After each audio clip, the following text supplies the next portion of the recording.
ऐसा था क्वेश्चन, ये tan इनवर्स यहाँ पे 2 था प्लस tan इनवर्स है ना 1/2 था प्लस tan इनवर्स √3, ऐसा कुछ इसके अंदर सिचुएशन थी। अब हमें क्या करना है, tan inverse 2 plus tan inverse 1/2 plus tan inverse √3, हमें क्या करना है, बेसिकली इसकी वैल्यू निकालनी है। अब देखो इसको वैल्यू निकालने के लिए हमें पता है कि यहाँ पर कितना दे रखा है tan इनवर्स 2। देखो पहली थिंकिंग तो हमारी वही है कि हम बिल्कुल बेसिक से सोचेंगे कि हमारे पास tan इनवर्स के तीनों ट्रिग्नोमेट्रिक फंक्शंस हैं। अब इसके अंदर हमें क्या करना है, हमारे पास tan inverse x plus tan inverse y का जो फॉर्मूला है, हम क्या करेंगे कि इन दो फंक्शनों को घेर के क्या करेंगे, फॉर्मूला लगाएंगे, और वही फॉर्मूला लगाने के बाद वापस वैल्यू इधर उधर सब्स्टिट्यूट करके हम फाइनली क्या करेंगे, आंसर निकालेंगे। तो देखो एक तरीके से हम यहाँ सोचें कि ये जो लिखा हुआ है tan इनवर्स 1/2, इसको थोड़ी देर के लिए अगर cot इनवर्स 2 लिखा जाए, क्योंकि हमें पता ही है कि अगर x पॉजिटिव होता है तो tan इनवर्स x का जो आउटपुट आया करता है वो cot इनवर्स 1 यानी कि tan इनवर्स 1/x का जो आउटपुट है वो cot इनवर्स x आया करता है, जो अभी हमने प्रॉपर्टीज के अंदर हमने डिस्कस किया था। तो यहाँ पर भी देखो ऐसा ही कुछ सीन बनने वाला है। अब देखो यहाँ पर tan इनवर्स 2 और cot इनवर्स 2, इन दोनों का अगर मैं मिलाऊं तो इन दोनों का जो आउटपुट मिलने वाला है वो कितना मिलने वाला है, π/2। अब ये π/2 हो गया, और साथ ही साथ tan इनवर्स इसके साथ जो जुड़ा हुआ है वो क्या है, tan इनवर्स √3, और tan इनवर्स √3 ये π/2 और ये हो जाएगा π/3, π/2 प्लस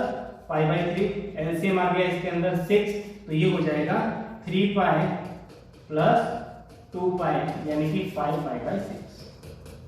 इसका आंसर आने वाला है अपना 5π/6। तो इस तरह से भी क्वेश्चन को हम अप्रोच कर देते हैं, किसी भी तरह से आइडेंटिटी से घुमा के। बाकी तो अपने पास देखो तड़ीपार मेथड है ये कि हम क्या करेंगे, tan inverse x plus tan inverse y करके इन दो के अंदर घेर के फॉर्मूला बना देंगे, फिर तीसरे को भी इसके साथ मर्ज करके हम फाइनली इसका क्या करेंगे, आंसर देने की,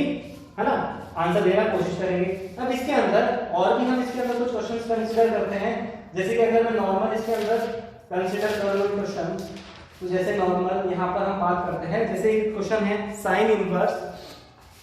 एक और क्वेश्चन लेते हैं, बहुत ही अच्छा क्वेश्चन है, sine inverse a plus cos inverse b equals to π/2। इसको थोड़ी देर के लिए equation number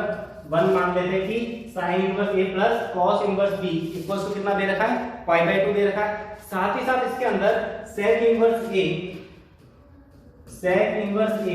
plus cosec inverse b, ये भी कितना दे रखा है, साथ ही साथ π/2 दे रखा है। इसको दे देते हैं इक्वेशन नंबर 2। अब हमें क्या करना है, a प्लस b की वैल्यू बतानी है। तो देखो a प्लस b की वैल्यू बतानी है, इसके अंदर फर्स्ट ऑप्शन ले लेते हैं 2, सेकंड ऑप्शन ले लेते हैं 1, थर्ड ऑप्शन ले लेते हैं 0 और फोर्थ ऑप्शन ले लेते हैं नन ऑफ दिस। तो देखो इस क्वेश्चन को करने के लिए हमें पता ही है कि sine inverse a plus sine inverse b, देखो साइन इनवर्स a और b ये तो तभी हुआ करता है π/2 जब ये दोनों आपस में क्या रहे होंगे, इक्वल रहे होंगे, यानी कि sine inverse x plus sine inverse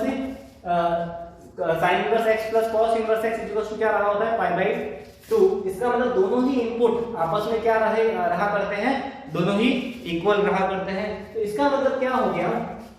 second के अंदर भी सेम चीज, ये दोनों π/2 तभी रहा करते हैं जब इन दोनों की दुनिया भी आपस में क्या होती है, इक्वल होती है, यानी कि a इक्वल्स टू b हुआ करता है। क्या हुआ करता है, a इक्वल्स टू b। तो देखो a इक्वल्स टू b होने के लिए हमें सबसे पहले देखना पड़ेगा कि a और b ये बेसिकली पहले वाले फंक्शन के अंदर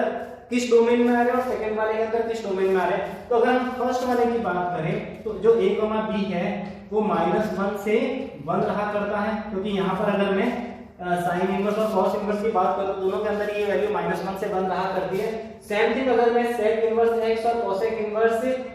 y यानी कि sec inverse x plus cosec inverse x की बात करो, तो इन दोनों के अंदर ही जो a, b है वो दोनों के दोनों बिलोंग्स टू, इसके अंदर क्या, -∞ से -1 यूनियन 1 से इंफिनिटी रहा करते हैं। देखो एक चीज पता है, -∞ से -1 और 1 से इंफिनिटी, और इसकी दुनिया -1 से 1 होती है। देखो अगर इन दोनों को एक साथ होना है साइमल्टेनियसली, हमें क्या करना है, इस आइडेंटिटी को ट्रू होना है, a को b के इक्वल होना है। वो तभी हो सकता है जब या तो a और b दोनों के दोनों क्या हो, 1 हो एट ए टाइम, या फिर a और b दोनों के दोनों एट ए टाइम कितना हो, -1 हो, तो दोनों ए और बी अगर 1 होंगे तो आंसर कितना आएगा 2। जब ए और बी दोनों -1 होंगे तो आंसर कितना आएगा -2। तो ऑप्शन के अंदर जो हमें दे रखना है उसको हम टिक करेंगे कि बेसिकली a प्लस b की वैल्यू इसके अंदर कितनी 2 रहने वाली है। ठीक है, इसके अंदर और भी हम कुछ क्वेश्चंस कंसीडर करते हैं। जैसे नॉर्मली अगर इसके अंदर अगर हम कंसीडर करें, जैसे एक वेरिएबल टाइप कुछ क्वेश्चन लेते हैं, जैसे tan इनवर्स, इसके अंदर कुछ वेरिएबल टाइप से अगर क्वेश्चन कंसीडर करें तो tan inverse x minus 1 upon x minus 2 upon x minus 2 plus tan inverse x plus 1 upon x plus 2 equals to pi by 4, then what will be the value of x? x की value क्या रहने वाली है, यानी कि tan inverse x minus 1 upon x minus 2 plus tan inverse x plus 1 upon x plus 2 equals to कितना दे रखा है, पाई बाई 4 दे रखा है। तो अब हमें क्या करना है, इसके अंदर x की वैल्यू बतानी है। देखो इसके अंदर x की वैल्यू बताने के लिए सबसे पहले हम क्या करते हैं, tan inverse a plus tan inverse b का बिल्कुल जनरल वाला हम इसके अंदर फॉर्मूला कंसीडर करते हैं। इसके अंदर क्या फॉर्मूला रहने वाला है, tan inverse x plus tan inverse y, तो इसके अंदर हो जाएगा tan इनवर्स क्या हो जाएगा x minus 1 upon x minus 2 plus x plus 1 upon x plus 2 x plus y upon 1 minus x minus 1 upon x minus 2, साथ ही साथ x plus 1 upon x plus 2 ऐसा कुछ, और साथ ही साथ यहाँ पर ब्रैकेट बंद कर देते और ये वाली जो क्वांटिटी है वो किसके इक्वल है, पाई बाई 4 के इक्वल है। अब क्या कर देते हैं, tan को थोड़ी देर के लिए उस साइड में भेज देते हैं, तो यहाँ पर ये tan इनवर्स उधर जाएगा तो tan पाई बाई 4 यानी कि वैल्यू कितनी बनेगी, 1 बनेगी। साथ ही साथ में ऊपर इसके अंदर क्या कर देता हूँ, एलसीएम ले लेता हूँ। तो मैंने इसके अंदर एलसीएम कंसीडर किया, जो एलसीएम ले रहे हैं हम इसके अंदर वो ले रहे हैं x माइनस 2 और यहाँ पर हो गया x प्लस 2, और यहाँ पर जो वैल्यू मिलने वाली है वो कुछ ऐसी मिलने वाली है, x माइनस 2 से डिवाइड किया तो यहाँ पर मिला x माइनस 1 और x प्लस 2, साथ ही साथ प्लस x प्लस 1 और x माइनस 2 ऐसा कुछ मिला। इसी तरह से होल डिवाइडेड बाय यहाँ पर भी सेम थिंग, यहाँ पर भी मैंने क्या कर दिया x माइनस 2 और यहाँ पर क्या कर दिया x प्लस 2, ये एलसीएम ले लिया। तो यहाँ पर भी जो क्वांटिटी मिलने वाली है वो मिलने वाली है x माइनस 2 और x प्लस 2, x माइनस 2 और ये x प्लस 2 यहाँ पर, और माइनस ये x माइनस 1 था ही, और यहाँ पर क्या हो जाएगा x प्लस 1 इस तरह से यहाँ पर, और ये वैल्यू किसके इक्वल है, 1 के इक्वल है। इसका मतलब जैसे ये वैल्यू 1 के इक्वल मिली है, अब इसको क्या करते हैं, थोड़ी देर के लिए सिंपलीफाई करते हैं। तो देखो यहाँ पर क्या मिलने वाला है, अपॉन की जो वैल्यू है x माइनस 2 और x प्लस 2 ये इससे कैंसिल आउट हो जाएगी। जब ये कैंसिल आउट हो जाएगी तो ऊपर जो बचा है उसको थोड़ी देर के लिए सॉल्व कर देते हैं। तो ये यहाँ पर जो वैल्यू मिली x स्क्वायर, क्या मिला x square plus 2x minus 2 plus x square minus का 2x प्लस का x और ये माइनस 2 होल डिवाइडेड बाय कितना मिला, देखो x माइनस 2 और x plus 2, a plus b a minus b, तो क्या मिला x स्क्वायर माइनस 4 और यहाँ पर मिला x स्क्वायर माइनस 1, तो ये हो गया x square plus 1 is equal to, ये वैल्यू किसके इक्वल है, 1 के इक्वल है। तो देखो 1 के इक्वल है तो यहाँ पर ये वाली जो क्वांटिटी है वो कुछ कैंसिल आउट हो जाएगी, x स्क्वायर से x स्क्वायर वैसे ही पहले से कैंसिल आउट हो गया। तो यहाँ पर जो ऊपर जो वैल्यू मिली है वो क्या मिली है, 2x स्क्वायर, साथ ही साथ हम क्रॉस मल्टीप्लाई भी कर लेते हैं। तो यहाँ पर मिला x स्क्वायर और x स्क्वायर, ये कितना हो गया 2x स्क्वायर, साथ ही साथ 2x माइनस x, यहाँ पर प्लस का x और यहाँ पर जो वैल्यू मिली है वो कितना हो जाएगा, माइनस का x, यानी कि ये वाली दोनों क्वांटिटी क्या हो जाएगी, कैंसिल आउट हो जाएगी। यहाँ पर जो ये वैल्यू है दोनों की दोनों आपस में कैंसिल आउट हो जाएगी। जैसे ही हमने इसको दोनों कैंसिल आउट कर दिया तो यहाँ पर साथ ही साथ प्लस का 2 और माइनस 2 ये हो गया माइनस का 4 इक्वल्स टू यहाँ पर जो वैल्यू मिली है वो कितना होगा यहाँ पर माइनस का 3, माइनस का 4 और प्लस का 1, यानी -3 तो उधर गया तो कितना हो जाएगा माइनस का 3। तो इसका मतलब देखो यहाँ पर -2 और तो कुछ वैल्यू है नहीं, एक्स स्क्वायर ये आपस में कैंसिल आउट हो गया, तो -2 और -2 कितना हो गया माइनस का 4, तो 2x square minus 4 equals to ये वाली जो वैल्यू मिलने वाली है वो कितनी मिल जाएगी माइनस का 4 और प्लस का 1 यानी कि -3, यानी कि 2x square equals to -3 plus 4 यानी कि 2x स्क्वायर इक्वल्स टू कितना मिलने वाला 1, यानी कि x इक्वल्स टू +-1/√2। तो इस तरह से बोर्ड लेवल पे वैसे क्वेश्चन सही था कि बोर्ड में इतना 3 मार्क्स का क्वेश्चन या 4 मार्क्स का क्वेश्चन इस तरह से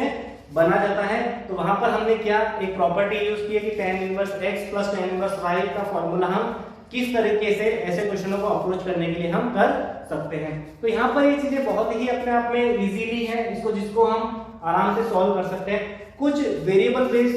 भी क्वेश्चन बनते हैं, जैसे कि अगर हम बात करें कि tan इनवर्स, कुछ वेरिएबल बेस्ड क्वेश्चन भी बनते हैं, जैसे कि अगर मैं बात करूं क्वेश्चन tan इनवर्स, अगर इसके अंदर मैं कंसीडर करूं root of 1 minus cos theta upon 1 plus cos theta, अगर मैं इस तरीके से कंसीडर करूं और साथ ही साथ मैं बताऊं कि थीटा की वैल्यू पाई से छोटी है, theta is less than pi, जो थीटा है वो क्या है पाई से छोटा है। तो वैसे कंडीशन का तो कोई मीनिंग है ही नहीं, क्योंकि tan इनवर्स के अंदर वैसे ही जो क्वांटिटी है रूट वाली मॉड्यूलस के साथ ओपन होने वाली है। तो इसके अंदर हम क्या करते हैं, सबसे पहले देखो ये जो ट्रिग्नोमेट्री वाला जो क्वेश्चन है इसके अंदर ट्रिग्नोमेट्री की आइडेंटिटी, ट्रिग्नोमेट्री के अंदर जो हाफ एंगल फार्मूलाज है तो वो सारी चीजें हमें पहले से पता होनी चाहिए। तो मैंने क्या कर दिया, tan इनवर्स x को तो ऐसे कैसे लिखा बाहर, tan इनवर्स को ऐसे कैसे। अब देखो रूट के अंदर जो क्वांटिटी है वो अपने आप में कैसे ओपन होने वाली है। अब हमें पता है कि 1 minus cos theta 2 sin square theta by 2 हुआ करता है, ये हुआ 2 sin स्क्वायर थीटा बाई 2, और इसी तरह से यहाँ पर भी 1 प्लस cos थीटा ये हुआ करता है 2 cos स्क्वायर थीटा बाई 2। तो यहाँ पर हमने क्या कर दिया, हाफ एंगल फॉर्मूला कंसीडर किया कि cos वाले जो हाफ एंगल फॉर्मूले वो क्या होते हैं। तो यहाँ पर हमने इस तरीके से देखो 2 से 2 कैंसिल आउट हो गया और sin अपॉन cos ये हो गया tan, तो इसका मतलब ये हो गया tan इनवर्स। अब क्या हो गया कि sin square theta by 2 upon cos square theta by 2, ये हो गया tan स्क्वायर थीटा बाई 2। जब रूट से बाहर आएगा तो ये हो जाएगा tan थीटा बाई 2, क्या हो जाएगा tan थीटा बाई 2। तो इसका मतलब इसके अंदर क्या रखा है कि जो थीटा है वो क्या है पाई से छोटा, पाई से छोटा का मतलब कि थीटा बाई 2 की वैल्यू वैसे ही पाई बाई 2 से छोटी, और तुम्हें पता है कि tan inverse of tan theta की जो रेंज हुआ करती है वो माइनस पाई बाई 2 से पाई बाई 2 हुआ करती है। इसका मतलब अगर हम इस फंक्शन को सॉल्व करना चाहते हैं तो इनपुट इक्वल्स टू आउटपुट होगा, यानी कि जो इसका इनपुट है वही इसके करस्पॉन्डिंग आउटपुट आ जाएगा, यानी कि इसका जो आंसर आ गया थीटा बाई 2। इसका आंसर कितना मिल गया थीटा बाई 2। देखो वेरिएबल बना के भी क्वेश्चन पूछ सकते हैं कि यहाँ पर थोड़ी देर के लिए x मान लिया था, है ना, cos थीटा को क्या कर देते, माना कि x मान लेते और फिर पूछते कि बताओ इसका आंसर क्या रहने वाला था। हमको क्या करते x को वही cos थीटा मान लेते और थीटा की वैल्यू वापस यहाँ पर cos इनवर्स x रख लेते। तो बस वही बात है कि यहाँ पर गलती से कभी ऐसे क्वेश्चन भी बना सकते हैं कि इसकी जगह वेरिएबल डाल दिया कि माना कि x है क्वेश्चन में कि root of 1 minus x upon 1 plus x है, तो हमने क्या कर दिया फाइनली x को क्या कर दिया cos थीटा मान लिया। तो फाइनली जैसे हम x को cos थीटा मानेंगे तो यहाँ पर फाइनली थीटा की वैल्यू हम cos इनवर्स x रख के इस तरह से क्वेश्चन हम इसके अंदर सॉल्व करते हैं। तो इस तरह के अंदर ना बहुत ही इजी क्वेश्चन इसके अंदर बनते हैं, ठीक है। और भी इसके अंदर बहुत सारे ऐसे क्वेश्चंस हैं जिसको हम सॉल्व, जैसे एक और क्वेश्चन हम जैसे बोर्ड लेवल का एक और इसके अंदर क्वेश्चन करते हैं वो भी वैल्यू बेस्ड। जैसे कि हम बात करें tan इनवर्स 2x, क्वेश्चन की अगर हम बात करें tan inverse 2x plus tan inverse 3x की बात करें तो tan inverse 2x plus tan inverse 3x equals को क्या ले रहे हैं पाई बाई 4। तो पाई बाई 4 लिया तो इसके अंदर भी हमें क्या करनी है x की वैल्यू बतानी है कि बेसिकली इसके अंदर भी x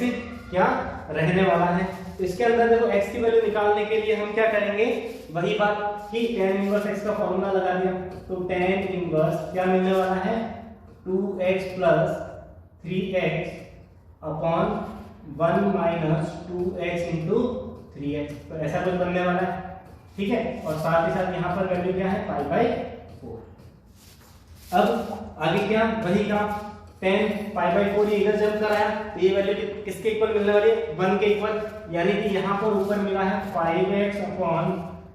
माइनस ये हो गया 6x² is equals to 1 value मिल गई। तो इसका मतलब ये हो गया 5x equals to 1 minus 6x², यानी कि 6x² minus 6x² plus 5x minus 1 equals to 0, ऐसा कुछ बन गया। अब देखो इसके फैक्टर करना बहुत इजी है ना, एक क्वाड्रेटिक बन गई। इस क्वाड्रेटिक को अगर फैक्टराइज करें तो ये हो गया 6x² plus 6x minus x minus 1 equals to कितना 0। इन दोनों में से क्या कर दिया 6x कॉमन ले लिया तो क्या मिला x प्लस 1, और यहाँ पर माइनस 1 कॉमन हो गया तो यहाँ पर भी क्या मिलेगा x प्लस 1 इक्वल्स टू 0, यानी x की दो वैल्यू मिली, एक तो मिली x इक्वल्स टू -1 और दूसरी इसके अंदर जो x की वैल्यू मिली है वो कितनी मिली है 1/6। तो -1 और 1/6 इस तरीके से भी क्वेश्चन को अप्रोच किया जाता है। बहुत ही इजी कॉन्सेप्ट होता है इसके अंदर कि हम क्या करते हैं tan इनवर्स वाला फार्मूला लगा देते हैं ना, ये वाला फार्मूला जो बहुत ही इंपॉर्टेंट है कि हमें फाइनली करना क्या है tan इनवर्स a, भाई tan a प्लस b वाला कॉन्सेप्ट ही है, उस तरह से हम क्या कर सकते हैं इसके अंदर फॉर्मुलेट करके फाइनली हम आंसर तक पहुंच सकते हैं। इसी तरह से इसके अंदर देखो और भी है, जैसे कि एक दो क्वेश्चन हम करते हैं और इसके अंदर एक क्वेश्चन लेते हैं, जैसे 5 tan inverse x plus 3 cot inverse x equals to 7π/4। ठीक है, इसके अंदर मैंने कंसीडर किया 5 tan inverse x plus 3 cot inverse x equals to 7π/4। इसके अंदर हमें क्या करना है x की वैल्यू निकालनी है। तो देखो इसके अंदर भी x की वैल्यू निकालने के लिए सबसे पहले हम इसके अंदर क्या कंसीडर करने वाले हैं कि हमें पता है कि tan इनवर्स x, एक हमें आइडेंटिटी पढ़ी थी कि tan inverse x plus cot inverse x इसकी वैल्यू π/2 के इक्वल कहा करती है, और साथ ही साथ पता है कि इसके अंदर x की वैल्यू कोई भी ऑल रियल वैल्यूज इसके अंदर इसके डोमेन में हम क्या करते हैं कंसीडर करते हैं। तो सबसे पहले हम क्या करते हैं इसके अंदर कि इसके अंदर tan inverse x plus cot inverse x को बनाने के लिए, क्योंकि बेसिकली यहाँ पर दो फंक्शन है, तो दोनों फंक्शंस के अंदर हमें क्या करना है कि x को घेर के फाइनली हम क्या करेंगे कि x तक पहुंचना है कि इसके अंदर x की वैल्यू क्या रहने वाली है। तो मैंने क्या किया इस प्रॉपर्टी को थोड़ी देर के लिए यूज करने के लिए मुझे पता है कि यहाँ पर जो cot इनवर्स है वो बेसिकली 3 टाइम्स है, यानी कि 3 times of cot inverse x है। तो इसका मतलब यहाँ पर भी मुझे 3 times of tan inverse x क्या कर देता हूँ cot इनवर्स x के साथ में कंसीडर कर लेता हूँ। तो इसका मतलब यहाँ पर हो गया 3 times of tan inverse x plus 3 times of cot inverse x, इन दोनों को साथ में ले लिया। लेकिन हमारे जो क्वेश्चन में दे रखा था वो दे रखा था 5 tan इनवर्स x, तो मैंने क्या कर दिया साथ ही साथ इसके अंदर 2 tan इनवर्स x वाला जो वैल्यू है वो क्या कर दी साथ में ऐड कर दी, और इसका जो आउटकम है वो कितना दे रखा है 7π/4, ये वाली वैल्यू दे रखी है 7π/4। लेकिन हमें ये भी पता है कि बेसिकली इसके अंदर 3 tan inverse x plus 3 cot inverse x इसकी जो वैल्यू रहने वाली है वो 3 कॉमन ले लिया, tan inverse x plus cot inverse x ये वाली वैल्यू π/2 के इक्विवेलेंट रहने वाली है, तो इक्वल्स टू ये दे रखा है 7π/4, और साथ ही साथ ये हो गया 2 tan इनवर्स x। अब इसका मतलब 2 tan inverse x equals to 7π/4 minus ये हो गया 3π/2। तो इस तरह से यहाँ पर इसको 2 से मल्टीप्लाई डिवाइड कर देते हैं। ठीक है, तो यहाँ पर मिल गया ये 7π माइनस 4π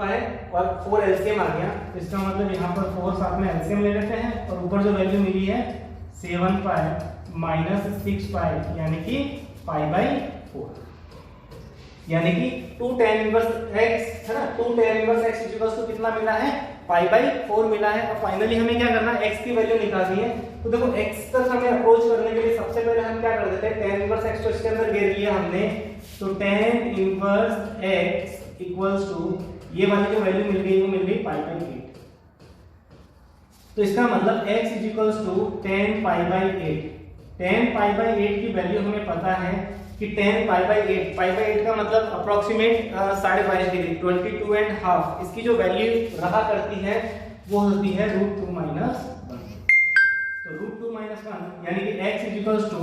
tan π/8 इक्वल्स टू √2 - 1, तो इस तरीके से ये थोड़े, ये जो क्वेश्चन था वो ज्यादातर JEE के पैटर्न का था, कि मतलब जेई के अंदर बेसिकली tan इनवर्स के अंदर ऐसे क्वेश्चन पूछे जाते हैं। तो इसका मतलब इनवर्स ट्रिग्नोमेट्री के अंदर कुछ फिक्स पैटर्न नहीं होता है कि आंसर बोर्ड में कैसे पूछे जाने हैं और जेई में कैसे पूछे जाने हैं। बोर्ड के अंदर बिल्कुल वेरिएबल बेस्ड क्वेश्चन होते हैं कि इसके अंदर x कितना रहने वाला है, वो सारी चीजें इसके अंदर हम कंसीडर करते हैं। देखो एक और जेई की एक अप्रोच हम इसके अंदर कंसीडर करते हैं, जैसे कि क्वेश्चन कंसीडर करते हैं इसमें cot इनवर्स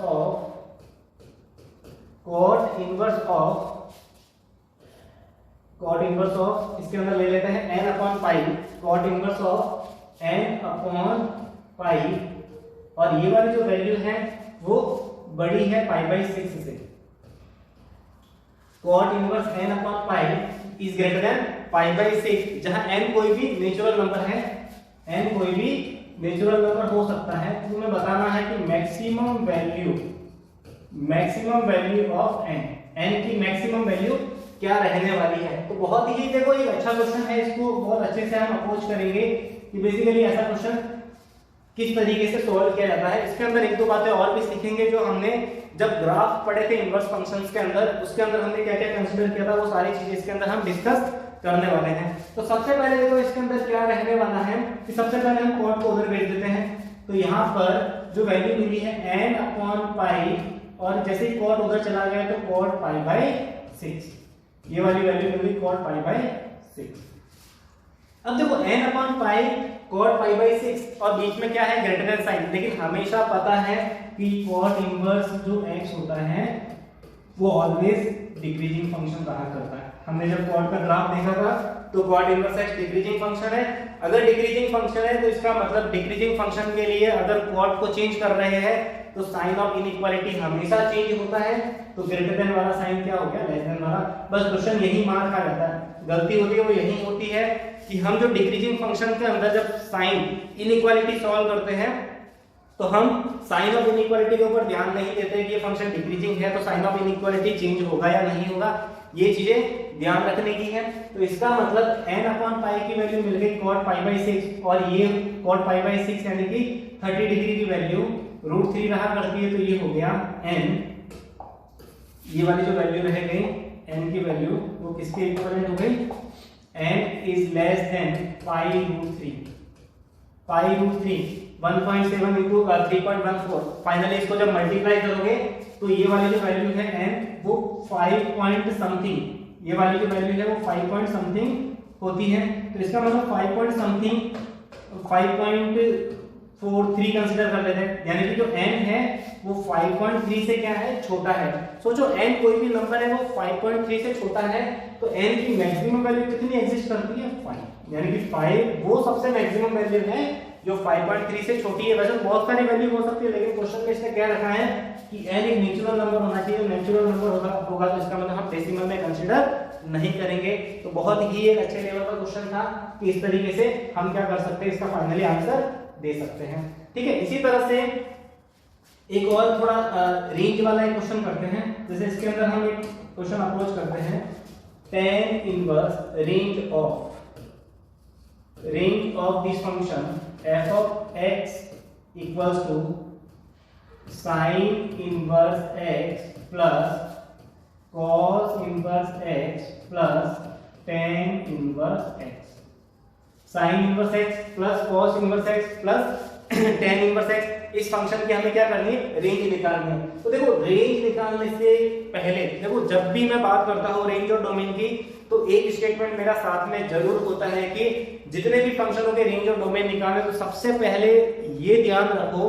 कि इनपुट डेटा कितना होता है, इनपुट जितना होगा उसके करस्पॉन्डिंग मिनिमम और मैक्सिमम आउटपुट जनरेट होगा। तो इसका मतलब इस फंक्शन की रेंज निकालने के लिए सबसे पहले इनपुट बाउंड करना पड़ेगा कि इस फंक्शन को जो इनपुट जाने वाला है डेटा वो कौन कौन सा है। जैसे ही इनपुट के बारे में पता चल गया तो हम आराम से उस फंक्शन की क्या कर सकते हैं, रेंज निकाल सकते हैं।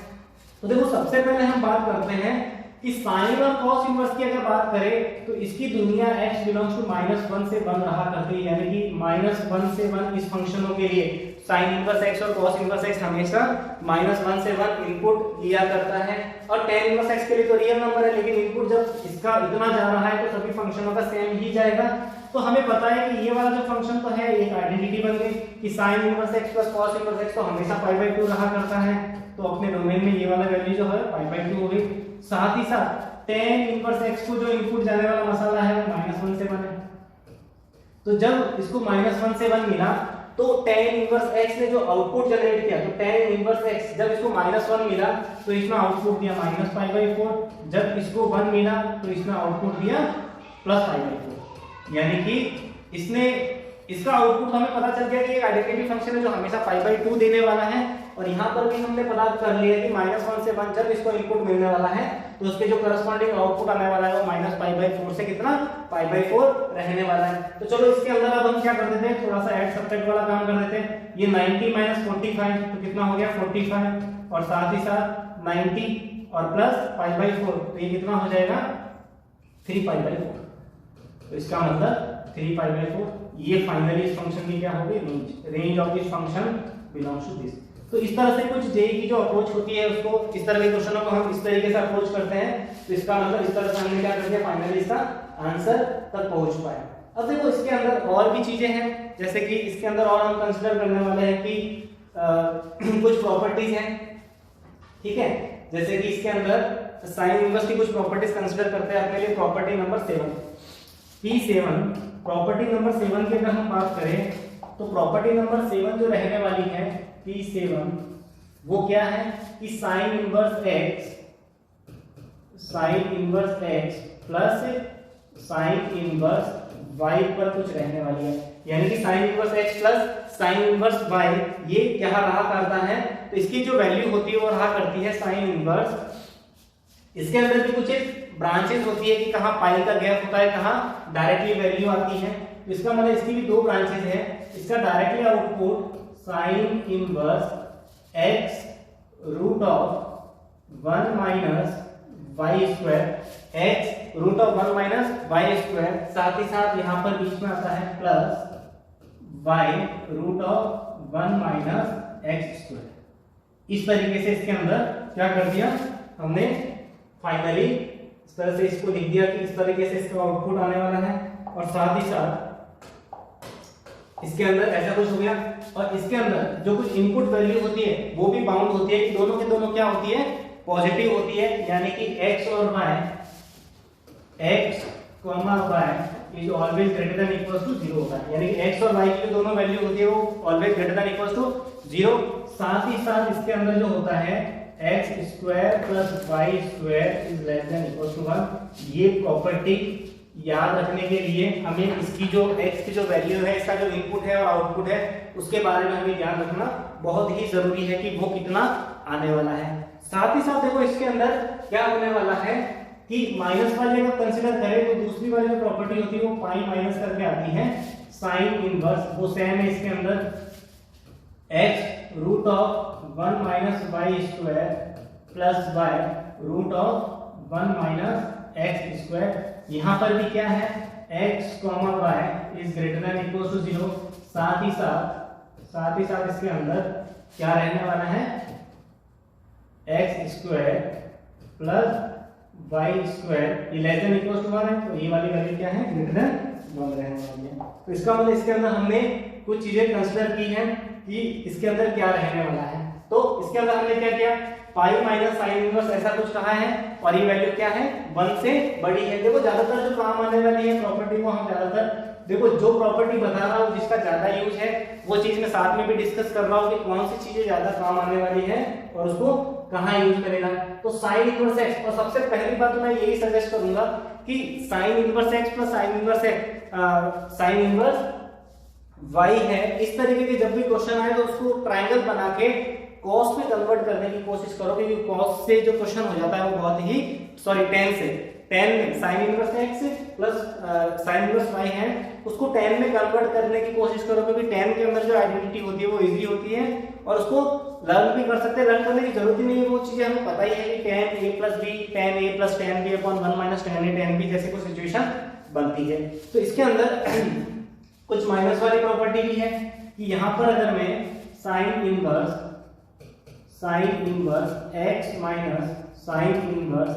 अगर मैं y कंसीडर करूं तो बस फर्क कुछ नहीं पड़ने वाला है, आइडेंटिटीज, आज भी अपनी आइडेंटिटीज इसके अंदर, और सबसे पहले सबसे बड़ी बात इसके अंदर हम एक ही आइडेंटिटी कंसीडर करेंगे और वो भी लेस देन इक्वल्स टू वाली कंडीशन के लिए, क्योंकि ये जो पहली वाली जो कंडीशन है ये इसके बी हाफ पे जो सारी की सारी चीजें कंसीडर की जाती है, तो यहाँ पर भी हम इसको कंसीडर करेंगे। साइन इनवर्स क्या हो जाएगा, x root of 1 minus y square plus y root of 1 minus x square. ठीक है, सेम थिंग ऊपर वाले x square plus y square क्या हो जाएगा इसके अंदर, एक्स स्क्वायर प्लस इसके अंदर जो वैल्यू मिलने वाली है वो होगी x square plus y square is less than equals to 1। तो इसका मतलब देखो ये बहुत ही यूजफुल है कि इसके अंदर एक ही चीज, देखो हमेशा मैंने कहा ऊपर वाले में भी याद यही रखनी है, नीचे वाले में भी एक ही याद रखनी है। ठीक है, कंडीशन तो वैसे ही घेर के पता चल जाएगा कि जब अच्छे लेवल का ये क्वेश्चन बनता है तो ये कंडीशन याद रखना भी बहुत जरूरी है कि x और y, इसके अंदर भी x y दोनों पॉजिटिव होते हैं, साथ ही साथ पहली वाली चीजें हमेशा इसके अंदर याद रखनी। सेकंड वाली जो रेयर केस में कभी-कभी देखने को मिलती है, इसका यूज भी इतना नहीं है। सेकंड जो हम पढ़ने वाले हैं cos inverse x minus cos inverse y। देखो cos inverse x minus cos inverse y, दोनों में देखो यहाँ पर प्लस है तो यहाँ पर भी प्लस है, यहाँ पर क्या है माइनस है, तो देखो यहाँ पर जो माइनस है तो यहाँ पर भी इसके अंदर माइनस आएगा, तो यहाँ पर भी इसके अंदर हम कंसीडर क्या करते हैं, इसके अंदर हम माइनस कंसीडर करते हैं। तो यहाँ पर ये वाली वैल्यू क्या हो गई, माइनस हो गई, यहाँ पर ये वाली वैल्यू क्या हो गई, माइनस। अब हम बात करते हैं cos inverse x minus cos inverse y। तो इसके अंदर जो होता है देखो cos इनवर्स x माइनस बीच में क्या है, माइनस है, इसका मतलब इसके अंदर भी कुछ दो ब्रांचेस हम बना देते हैं। तो पहले के अंदर जो आंसर आने वाला है वो cos इनवर्स, देखो यहाँ पर x फिर रूट ऑफ y के अंदर कुछ कंडीशन फिर प्लस y और रूट के अंदर कुछ x, यानी कुछ ऐसा ही लग रहा है sin 2 थीटा जैसा है ना, sin a plus b sin a cos b plus cos a sin b जैसी सिचुएशन ही बनने वाली है। tan के अंदर भी हमने देखा था कि tan inverse x plus tan inverse y, वो भी tan a प्लस b जैसा ही उसका कुछ पैटर्न होता है। यहाँ पर भी क्या है, ये cos इनवर्स हो गया, यहाँ पर क्या हो गया x y, देखो इसके अंदर यहाँ पर माइनस होता है तो यहाँ पर क्या आ जाता है, प्लस आ जाता है, तो x y plus root of हो गया 1 माइनस वाई स्क्वायर और साथ ही साथ root of 1 minus x square. तो इस तरीके से यहाँ पर ये वाली वैल्यू हमने कंसीडर कर ली। साथ ही साथ इसके अंदर ध्यान रखने वाली जो बात है कि x is always greater then y, इसके अंदर जो x होता है वो y से हमेशा क्या होता है, बड़ा होता है, x is always greater then y। और इसके अंदर जो आंसर आ जाता है, देखो यहाँ पर जब x जब y से बड़ा होता है तब आंसर आता है वो यहाँ पर माइनस साइन के साथ आता है। ठीक है, ये माइनस साइन हमेशा ध्यान रखना। और साथ ही साथ ये वाला प्लस आता है answer cos inverse x y plus root of 1 minus y square और root of 1 minus x square. साथ ही साथ x इज ग्रेटर देन है और यहाँ पर क्या है, less than equals to y। और जब less than equals to y होता है तब क्या होता है, जितना इनपुट होता है उसके करस्पॉन्डिंग जो आउटपुट होता है उस तरह से हम इसको इस तरीके से रिप्रेजेंट कर सकते हैं। और साथ ही साथ अगर हमें प्लस वाला सीन भी क्रिएट करना है तो देखो यहाँ पर माइनस से क्या मिला, प्लस मिला, तो यहाँ पर जो प्लस वाली जो क्वांटिटी होगी प्लस से क्या मिल जाएगा, हमें माइनस मिल जाएगा। तो साथ ही साथ अगर हमें यहाँ पर प्लस वाला अगर cos inverse x plus cos inverse y जैसा कुछ फॉर्मूला अगर बनाना तो इसके अंदर भी एक सिंगल फॉर्मूला होता है, बस डिटो ऐसे कैसे लिख लो यहाँ पर, है ना, ये जैसे सेकंड प्लस साइन के साथ आएगा, ये भी प्लस साइन के साथ आ जाएगा, cos इनवर्स क्या आ जाएगा, cos इनवर्स और सेम थिंग जो ऊपर लिखी हुई है x y, देखो यहाँ पर प्लस है तो यहाँ पर बीच में माइनस आ जाएगा, root of 1 minus y square और 1 माइनस एक्स स्क्वायर। साथ ही साथ x और y दोनों की value greater than equal to क्या होती है, 0 होती है। इस तरीके से इसके अंदर हम क्या कर सकते हैं, कुछ क्वेश्चंस हैं वो इस तरीके से हम इसको अप्रोच कर सकते हैं। बहुत सारे क्वेश्चन बनते भी हैं इसके अंदर, तो सारी चीजें हम इसके अंदर वैसे ही डिस्कस करने वाले हैं। जैसे अगर हम बात करें तो ये क्वेश्चन है इसके अंदर, जैसे हम कंसीडर करते हैं एक क्वेश्चन लेते हैं इस प्रॉपर्टी का साइन इनवर्स, एक क्वेश्चन लेते हैं sine inverse 3/5 plus sine inverse 3/5 plus sine inverse 5/13। ठीक है, sine inverse 3/5 plus sine inverse 5/13 is equal to लिखा हुआ है साइन इनवर्स x। ये क्या लिखा हुआ है, साइन इनवर्स x। अब हमें क्या करनी है, x की क्या करनी है, इसके अंदर वैल्यू निकालनी है कि इस रेंज के अंदर x क्या रहने वाला है। तो वही हमें पता ही है साइन इनवर्स x के अंदर कि देखो यहाँ पर सबसे पहले साइन इनवर्स, ठीक है, और यहाँ पे क्या रहने वाला है, क्योंकि इसको थोड़ी देर के लिए x मान ले और इसको थोड़ी देर के लिए क्या मान ले, y मान ले। तो ये वैल्यू मिलने वाली है x 3/5 और फिर रूट ऑफ 1 माइनस 3/5 का क्या होल स्क्वायर। तो ये वाली जो वैल्यू है अप्रोक्सीमेट कितनी मिलने वाली है, 12 है ना। देखो इसके अंदर ट्रिपलेट की बात करें तो यहाँ पर देखो साइन थीटा, और अगर हम ट्रिपलेट की बात करें तो इसके अंदर अगर हम बात करें साइन थीटा की तो ये साइन थीटा क्या हो जाएगा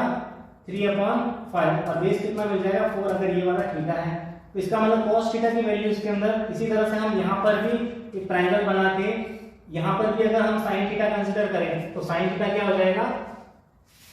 5/13, तो ये बेस मिल जाएगा 12। तो इसी तरह से यहाँ पर भी थीटा है तो यहाँ पर भी हम इस तरह से कर सकते हैं कि अगर साइन इसका लिया है तो हम cos इसका लेंगे, तो cos की वैल्यू यहाँ पर लेके हम बता सकते हैं कि ये कितना कुछ रहने वाला है। तो साइन अगर यहाँ से ले लिया तो cos यहाँ से बेस अपॉन हाइपोटेन्यूज यहाँ पर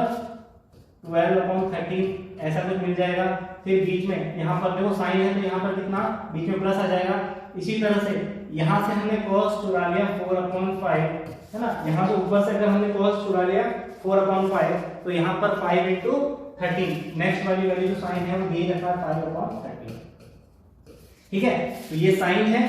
इधर से साइन इधर से cos फिर प्लस इधर से cos उधर से साइन, इस तरह से हमने क्या कर दी वैल्यू कंसीडर कर दी और यहाँ पर जो इसका आउटकम है वो कितना मिलने वाला है साइन इनवर्स x। इस तरह से या फिर ऐसे भी कर सकते हैं h root of 1 minus y square ऐसा कुछ, फिर plus y root of 1 minus x square, बस वही बात है क्योंकि दोनों तरफ से ट्रायंगल बना के अगर धीरे धीरे जब क्वेश्चनों की प्रैक्टिस हो जाएगी तो वैसे डायरेक्टली तुम आंसर ही लिखने वाले हैं उसके अंदर। तो देखो यहाँ पर ये फाइनली जब तुम सॉल्व करोगे तो 56/65 जैसी कुछ वैल्यू आ जाएगी साइन इनवर्स यहाँ पर 56/65 ऐसी कुछ वैल्यू आएगी। इसको एलसीएम लेके सॉल्व करना साइन इनवर्स x, तो जैसे ही कंपेयर करोगे तो x की वैल्यू इसके अंदर मिल गई 56/65। कुछ एनसीईआरटी जैसा क्वेश्चन ही था कि 56/65 इस तरीके से हम डायरेक्टली इसको मैनिपुलेट कर सकते हैं कि 56/65 ये अपना आंसर रहने वाला है। तो बहुत ही ज्यादा इसके अंदर कुछ टफ ऐसी कुछ बात हुई नहीं है, बहुत ही इजी अप्रोच है और इस तरह से हम क्वेश्चनों को क्या कर सकते हैं सॉल्व कर सकते हैं, ठीक है। नेक्स्ट देखो इसके अंदर अपनी जो प्रॉपर्टीज है वो हम कंसीडर करते हैं कि बेसिकली इसके अंदर और भी कुछ साइन इनवर्स के रिगार्डिंग भी कुछ प्रॉपर्टीज होती है। जैसे मैं बात करूं tan इनवर्स की, ठीक है। नेक्स्ट अगर हम प्रॉपर्टीज की बात करें तो ये जो कुछ प्रॉपर्टी है कुछ नोट टाइप में लिख ही लेते हैं कि इसके अंदर कुछ खास जैसे कि 3 टर्म अगर होती है साथ में, अगर इस तरीके से अगर हम कंसीडर करें कि tan इनवर्स इसके अंदर अगर हम ले tan inverse x plus tan inverse y plus tan inverse z, तो अगर तीनों चीजें एक साथ होती है तो हम इसके तीनों के अंदर देखो हमें एक चीज पता है कि किन्हीं दो के साथ इनवर्स का फॉर्मूला लगा के फिर लास्ट में क्या कर सकते हैं तीसरे के साथ भी इसको अप्रोच करवा सकते हैं। तो फाइनली जो इसका जो फॉर्मूला होता है वो होता है tan इनवर्स, ऐसे ही लिख सकते हैं हम x plus y plus z minus x y z, यानी कि x plus y plus z minus x y z upon 1 minus x plus y plus z x y y z और z x, ऐसी कुछ situation इसके अंदर बनती है। यानी कि x plus y plus z minus x y z upon 1 minus x y plus y z plus z x. यहाँ पर जो सिचुएशन होती है वो क्या होती है कि x, y और z ये सबको तो हमें क्या करना है पॉजिटिव लेना है और साथ ही साथ x, y plus y z plus z x, ये वाली जो वैल्यू होती है वो क्या होती है लेस देन 1। ये चीज बहुत ही ज्यादा इंपॉर्टेंट है क्योंकि हमने देखो फर्स्ट के अंदर भी हमने पढ़ा था कि x plus y upon 1 minus x y, जब 1 माइनस एक्स वाई जैसी चीज होती है तो एक्स वाई जो होता है वो लेस देन क्या होता है